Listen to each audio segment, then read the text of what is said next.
السلام علیکم ورحمۃ اللہ تعالی وبرکاتہ۔ نحمده ونصلي ونسلم على رسوله الكريم، اما بعد فاعوذ باللہ من الشیطان الرجیم، بسم اللہ الرحمن الرحیم۔ ان اللہ وملائکته یصلون علی النبی یا ایہا الذین آمنوا صلوا علیہ وسلموا تسلیما۔ اللہم صل علی سیدنا ومولانا محمد معدن الجود والکرم وآلہ الکرام وابنہ الکریم وبارک وسلم صلاۃ وسلاما علیک یا رسول اللہ صلی اللہ تعالی علیہ وسلم۔ حضرات گرامی، سورہ بقرہ آیت نمبر 23 کی تفسیر جاری ہے۔ اس کے ضمن میں کچھ باتیں بیان کی گئی تھی۔ اللہ تبارک و تعالیٰ ارشاد فرماتا ہے وَإِن كُنتُمْ فِي رَيْبٍ مِّمَّا نَزَّلْنَا عَلَىٰ عَبْدِنَا فَأْتُوا بِسُورَةٍ مِّن مِّثْلِهِ وَادْعُوا شُهَدَاءَكُم مِّن دُونِ اللَّهِ إِن كُنتُمْ صَادِقِينَ۔ اور اگر تمہیں اس کتاب کے بارے میں کوئی شک ہو جو ہم نے اپنے خاص بندے پر نازل کی ہے تو تم اس جیسی ایک صورت بنا لاؤ، اور اللہ کے علاوہ اپنے سب مددگاروں کو بلا لو اگر تم سچے ہو۔ یعنی قرآن پاک جیسی ایک صورت بنانے کے لیے اپنے سارے حمایتیوں کو اور اپنے سارے مددگاروں کو جمع کر لو اور اس جیسی ایک صورت بنا کر لاؤ۔ تو قرآن پاک اللہ تبارک و تعالیٰ نے حضور پاک صلی اللہ علیہ وسلم کو عطا فرمایا، اور قرآن پاک حضور پاک صلی اللہ علیہ وسلم کا معجزہ بھی ہے۔ اور اللہ تبارک و تعالیٰ نے قرآن پاک کے اندر یہ شان رکھی کہ یہ کتاب بے مثل و بے مثال ہے، اس کے جیسی کوئی دوسری کتاب نہیں ہو سکتی، بلکہ اس کے جیسی کوئی ایک آیت بھی بنا کر نہیں لا سکتا۔ سورت بنانا یا پورا قرآن اس کے جیسا کوئی دوسرا کلام لے کر آنا، یہ تو بہت دور کی بات ہے۔ تو یہاں پر یہ چیلنج دیا گیا اللہ تبارک و تعالیٰ کی جانب سے دنیا والوں کو، جو مخالفین ہیں، جو قرآن پاک کی عظمت کا انکار کرتے ہیں اور جو قرآن پاک کے کلام الہی ہونے کا انکار کرتے ہیں، کیونکہ خاص طور پر تو انہی لوگوں کو مخاطب کیا گیا تھا جو حضور پاک صلی اللہ علیہ وسلم کے زمانے میں موجود تھے، اور جنہوں نے حضور پاک صلی اللہ علیہ وسلم سے یہ بات کہی تھی کہ یہ قرآن اللہ کا کلام نہیں بلکہ یہ تو آپ نے اپنی طرف سے بنا لیا ہے معاذ اللہ، جبکہ قرآن یہ اللہ تبارک و تعالیٰ کا کلام ہے۔ اسی لیے ان کو چیلنج دیا گیا کہ اگر تم اپنے دعوے میں سچے ہو، یعنی تم جو یہ کہہ رہے ہو کہ محمد صلی اللہ علیہ وسلم نے اسے اپنی طرف سے بنا لیا ہے، تو محمد صلی اللہ علیہ وسلم بھی تو انسانی شکل میں دنیا میں آئے اور تم بھی انسان ہو۔ اگر محمد صلی اللہ علیہ وسلم ایسا قرآن بنا سکتے ہیں، ایسی کتاب اپنی طرف سے لکھ سکتے ہیں، تو تم بھی لکھ سکتے ہو، تو لکھ کر لے کر آؤ۔ اس کے جیسا کلام، اس کے جیسی کوئی آیت، اس کے جیسی کوئی صورت لے کر آؤ۔ تو وہ قرآن پاک جیسی ایک آیت لانے سے بھی عاجز رہے، قرآن پاک کے مثل ایک آیت بھی نہیں لا سکے۔ اور یہ جو چیلنج ہے، یہ اگرچہ اس کے مخاطبین جو ہیں وہ حضور پاک صلی اللہ علیہ وسلم کے زمانے کے لوگ تھے، لیکن یہ چیلنج قیامت تک کے لیے جو دنیا میں آنے والے انسان لوگ ہیں ان سب کے لیے یہ چیلنج ہے۔ یعنی منکرین تو بعد میں بھی پیدا ہوئے اور اب بھی ہیں، اور آئندہ زمانے میں بھی آئیں گے جو قرآن پاک کے کلام الہی ہونے کا انکار کریں گے، یا جو ہے کہ کلام پاک کو حضور پاک صلی اللہ علیہ وسلم کی لکھی ہوئی کتاب مانتے ہیں، تو ان کو بھی یہ چیلنج ہے، قیامت تک آنے والے لوگوں کے لیے یہ چیلنج ہے کہ قرآن کے جیسی آیتیں لے کر آئے، بلکہ ایک ہی آیت لے کر آئے۔ بہت سے لوگوں نے اب تک کوششیں کر کے دیکھ لی، لیکن کوئی بھی قرآن پاک کے جیسی ایک آیت بھی لے کر نہیں آیا۔ جن جن لوگوں نے کوشش کی وہ خود ہی رسوا ہو گئے، وہ خود ہی دنیا والوں کے سامنے ذلیل ہو گئے، ان کا پول کھل گیا کہ وہ کتنے پانی میں ہیں، اور یہ بات ثابت ہو گئی کہ اللہ تبارک و تعالیٰ کا کلام بے مثل و بے مثال ہے، اور اس کے جیسا کلام اور اس کے جیسی ایک آیت بھی کوئی بنا کر نہیں لا سکتا ہے۔ یہ قرآن پاک کا اعجاز ہے، یعنی قرآن پاک کو اللہ تبارک و تعالیٰ نے یہ معجزانہ شان عطا فرمائی۔ اور معجزے کا مطلب میں بار بار بتا چکا ہوں، معجزے کا مطلب یہ ہوتا ہے کہ جو عقل کو عاجز کر دے، یعنی ہماری عقل وہاں تک نہ پہنچ سکے، عقل کی رسائی ہی نہ ہو، عقل کو حیران کر دے، جس کے سامنے عقل عاجز ہو جائے اور وہ عقل میں نہ آ سکے۔ تو قرآن پاک بھی یہ ایک معجزہ ہے رسول پاک صلی اللہ علیہ وسلم کے معجزات میں سے۔ تو قرآن پاک کا اعجاز جو ہے، یا قرآن پاک کو جو معجزانہ شان ملی ہے، اس کی وجوہات بیان کرتے ہیں، اس کے اسباب اور اس کے ریزنز بیان کریں گے۔ قرآن مجید وہ بے مثل کتاب ہے کہ لوگ اپنے تمام تر کمالات کے باوجود، تمام تر صلاحیتوں، خوبیوں اور ٹیلنٹ کے باوجود قرآن پاک جیسا کلام بنانے سے عاجز ہیں۔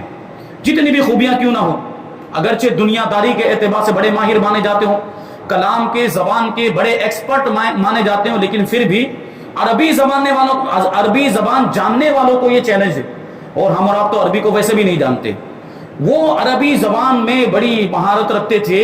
حضور پاک صلی اللہ علیہ وسلم کے زمانے میں جو کفار و مشرکین تھے ان کو چیلنج دیا، وہ نہ بنا سکے تو ہم کیا بنا سکتے ہیں، اس کے مثل دوسرا کلام ہم کہاں سے لے کر آ سکتے ہیں، دوسرے کسی ملک کے رہنے والے یا دوسری زبان بولنے والے۔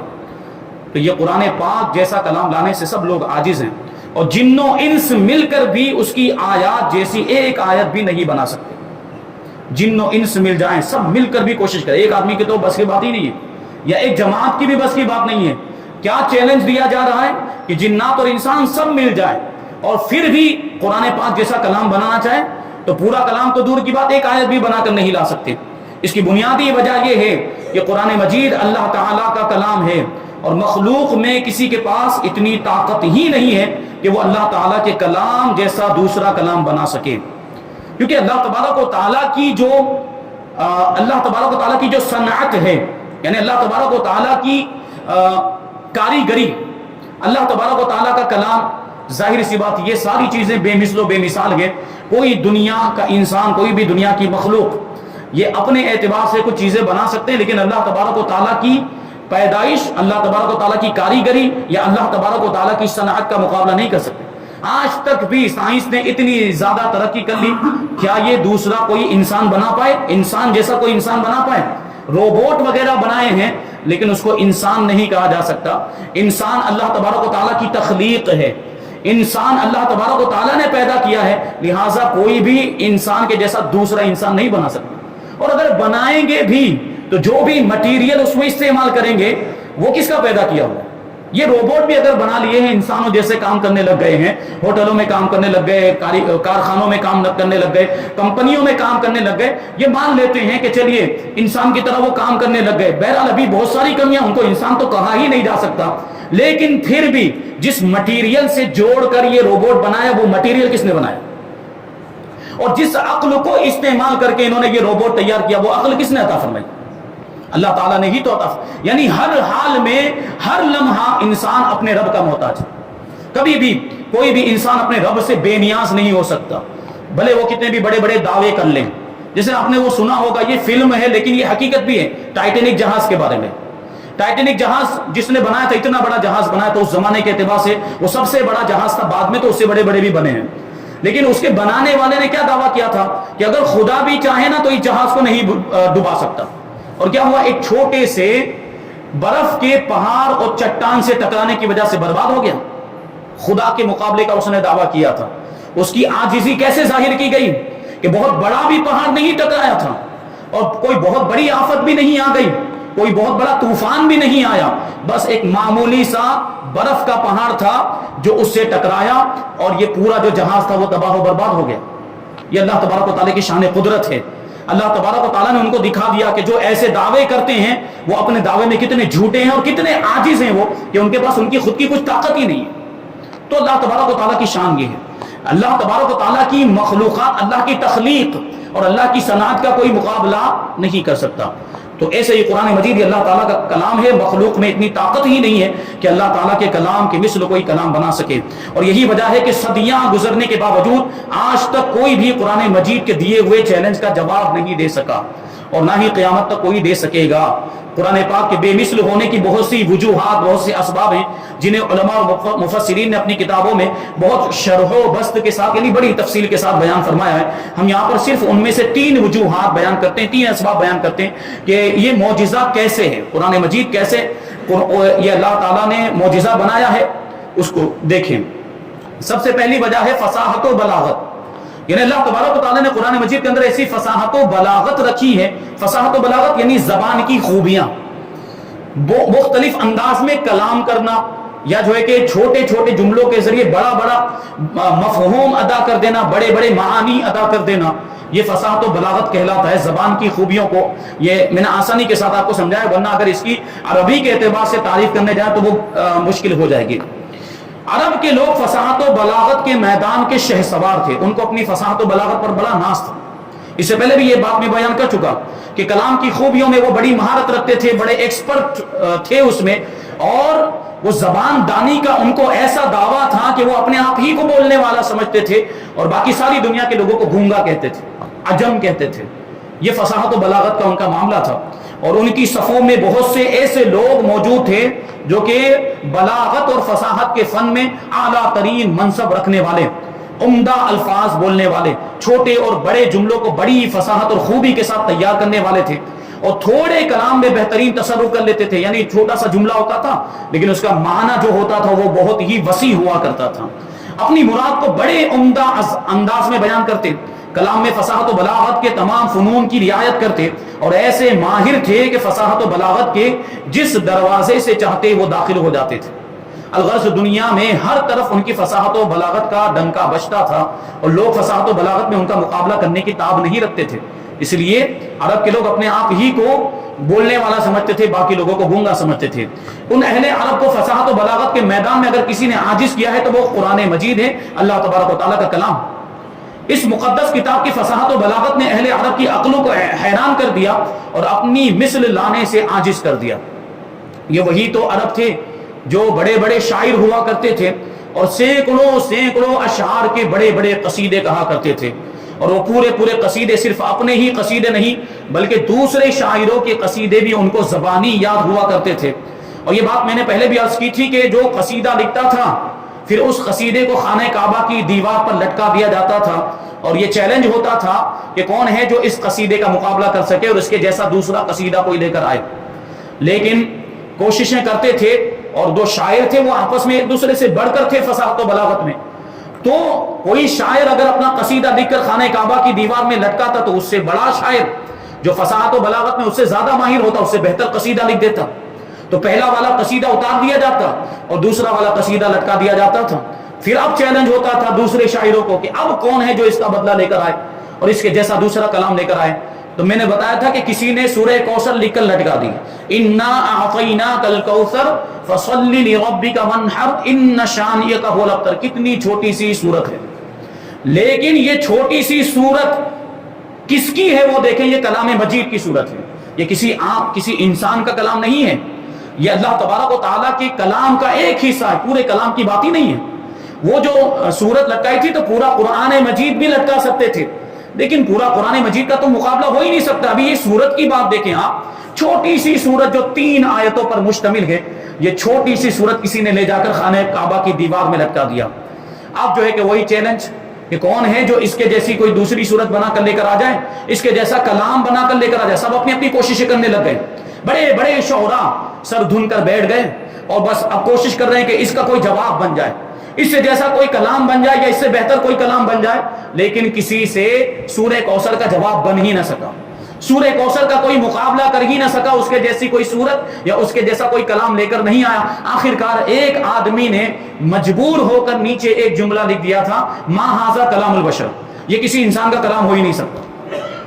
یہ اگر انسان کا کلام ہوتا تو اس کے جیسا دوسرا کلام بنایا جا سکتا تھا، اور سب اتنے بڑے بڑے شعراء اس کلام کے جیسا دوسرا کلام بنانے سے عاجز ہیں۔ اس کا مطلب یہ کہ یہ کسی انسان کا کلام ہی نہیں، کیونکہ اس سے پہلے انہوں نے دیکھا تھا خود ہی کہ جب ایک شاعر کلام لکھتا ہے تو اس کے جیسا دوسرا کلام بن جاتا تھا یا اس سے بہتر بن جاتا تھا، اور اس صورت کے مقابلے میں انہوں نے پوری کوشش کر لی لیکن نہیں بنا پائے۔ اس کا مطلب یہ ہے کہ کسی انسان کا کلام ہے ہی نہیں، یہ رب تبارک و تعالیٰ کا کلام ہے۔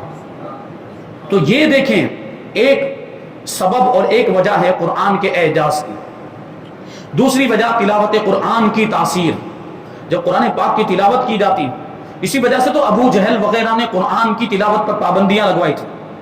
یہ جو ہے کہ ان کی طرف سے مسلمانوں پر یہ پابندی تھی کہ وہ کھلے عام بلند آواز سے قرآن کی تلاوت نہیں کر سکتے، کیونکہ اس وقت قرآن پاک کی تلاوت جب مسلمان کرتے تھے بلند آواز سے اور کوئی کافر غیر مسلم سن لیتا تو اس کے دل کی دنیا تبدیل ہو جاتی تھی، اور قرآن اس کے دل میں ایسا اثر کرتا تھا کہ اس کے دل میں ہدایت کا چراغ روشن ہو جاتا اور لوگ صرف قرآن کو سن کے کلمہ پڑھ کے مسلمان ہو جایا کرتے تھے۔ یہ قرآن مجید کی تاثیر ہے، اور اسی وجہ سے ان لوگوں نے پھر پابندیاں لگوائی کہ قرآن مجید جو ہے بلند آواز سے نہیں پڑھا جا سکتا۔ حضرت فاروق اعظم کا واقعہ تو آپ نے سنا ہی ہوگا، فاروق اعظم رضی اللہ تعالیٰ عنہ نے بھی تو قرآن سنا تھا اپنی بہن سے، حضور پاک کو قتل کرنے کے لیے نکلے تھے. کسی نے کہا پہلے اپنی بہن کی جا کر خبر لو, وہ بھی تو مسلمان ہو گئی, اور آپ کے بہنوں ہی بھی مسلمان ہو گئے. جب آپ اپنی بہن کے گھر پہنچے تو وہی قرآن کے اوراق لے کر اس کی تلاوت, کیونکہ اس وقت تو کتابی شکل میں نہیں تھا, وہ کچھ آیتیں لکھی ہوئی تھی, وہ پڑھ رہے تھے.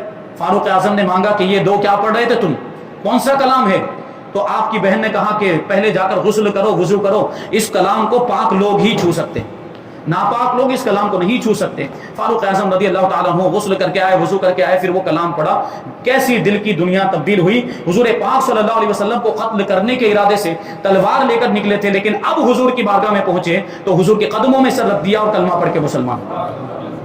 قرآن مجید کے بے مثل ہونے کی ایک دلیل یہ بھی ہے کہ اسے پڑھنے اور سننے والا کبھی سیر نہیں ہوتا, یعنی جتنا بھی پڑھے کبھی ہمیں اکتاہٹ نہیں ہوتی, دل اچاٹ نہیں ہوتا. اس کو جتنا بھی پڑھا جائے یہ ایسا کلام ہے, بلکہ وہ اس کی جتنی زیادہ تلاوت کرتا ہے اتنی ہی زیادہ شیرینی اور لذت پاتا ہے, اور بار بار اس کی تلاوت کرنے سے اس کی محبت دل میں راسخ ہوتی چلی جاتی ہے, یعنی دل میں بیٹھتی چلی جاتی ہے. اور اس کے علاوہ کوئی اور کلام اگرچہ وہ کتنی ہی خوبی والا اور کتنا ہی فصیح و بلیغ کیوں نہ ہو, اسے بار بار پڑھنے سے دل اکتا جاتا ہے. کوئی بھی دنیا کی کتاب اگر آپ لے لیں, چاہے جتنے بھی اچھے انداز میں لکھی گئی ہو, جیسے ناول وغیرہ ہوتی ہیں, اس کو بڑے خوبصورت انداز میں, دلکش انداز میں لکھا جاتا ہے تاکہ لوگ اس کو پڑھ کے محظوظ ہو سکے. لیکن وہ ناول بھی یا کوئی ایسی کتاب بھی اگر ایک بار ہم پڑھ لیں تو دوسری بار پڑھنے کو دل نہیں چاہتا. لیکن یہ قرآن مجید کی تاثیر, یہ قرآن مجید کا اعجاز ہے کہ جتنی مرتبہ پڑھیں ایک الگ لذت آتی ہے, اور ایک الگ شیرینی محسوس ہوتی ہے, اور ایک الگ ہی لطف آتا ہے.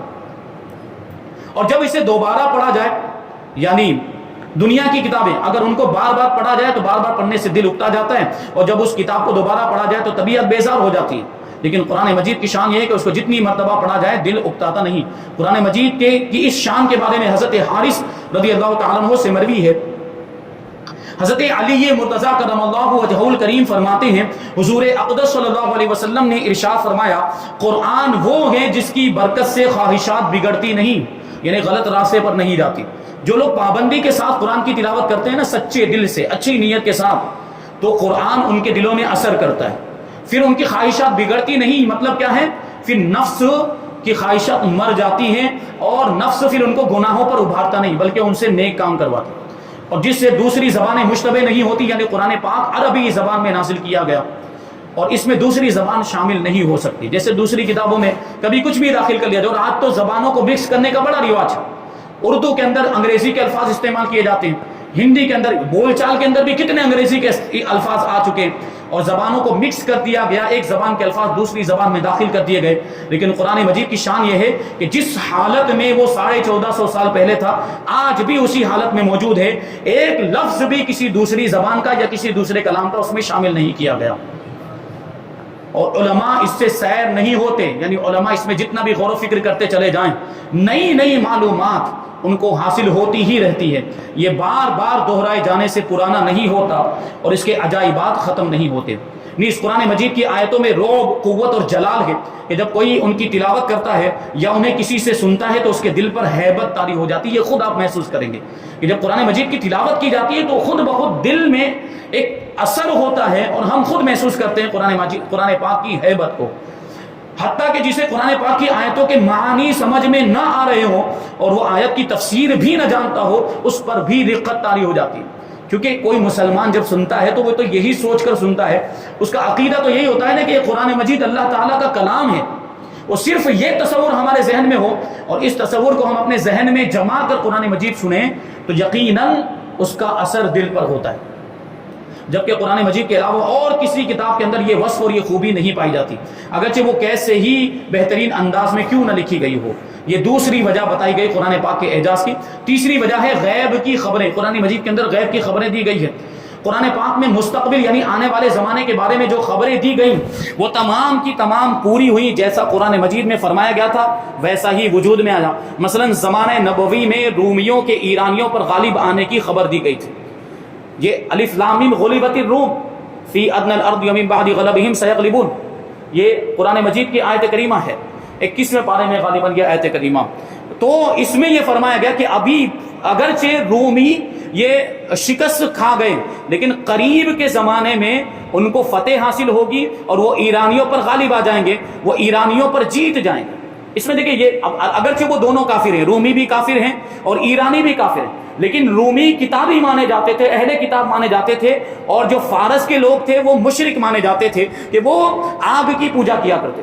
تو جب فارس کے لوگ جیت گئے تو یہ مشرکین جو مکہ مکرمہ کے تھے وہ بڑے خوش ہونے لگے کہ دیکھو ہمارے بھائی جیت گئے اور تمہارے بھائی ہار گئے، کیونکہ مسلمان بھی کتاب کے ماننے کا دعویٰ کرتے تھے، یعنی آسمانی کتاب کے ماننے کا دعویٰ کرتے تھے قرآن مجید، اور رومی بھی اہل کتاب ہونے کا دعویٰ کرتے تھے. تو یہ کفار مسلمانوں کو طعنہ دیتے تھے کہ دیکھو ہمارے بھائی جیت گئے تمہارے بھائی ہار گئے. تو قرآن مجید کے اندر یہ فرمایا گیا کہ اگرچہ ابھی وہ فی الحال ہار گئے ہیں، لیکن ایک زمانہ قریب ہی میں ایسا آئے گا کہ رومیوں کو فتح حاصل ہو جائے گی ایران والوں پر، فارس والوں پر. اور یہ خبر بالکل صحیح ثابت ہوئی. تھوڑے ہی زمانے کے اندر یہ معاملہ پیش آیا کہ رومیوں نے فارس والوں پر، ایران والوں پر حملہ کیا اور ان کو جیت حاصل ہو گئی، اور وہ 100% پوری ہوئی جو خبر قرآن مجید کے اندر دی گئی تھی. ابھی اور بہت ساری چیزیں ہیں. یہ جو چیلنج تھا اس کے بارے میں مزید باتیں کچھ انشاءاللہ آنے والی آیت کریمہ آیت نمبر 24 اور اس کے بعد ایمان والوں کا تذکرہ ہوگا کہ اللہ تبارک و تعالیٰ نے ایمان والوں سے کیسے وعدے فرمائے. اللہ تبارک و تعالیٰ کی بارگاہ میں دعا ہے کہ جو کچھ بھی بیان ہوا اس پر ہم سب کو عمل کرنے کی توفیق عطا فرمائے اور نور قرآن سے ہم سب کے دلوں کو روشن اور منور فرمائے. وما علینا الا البلاغ. السلام علیکم.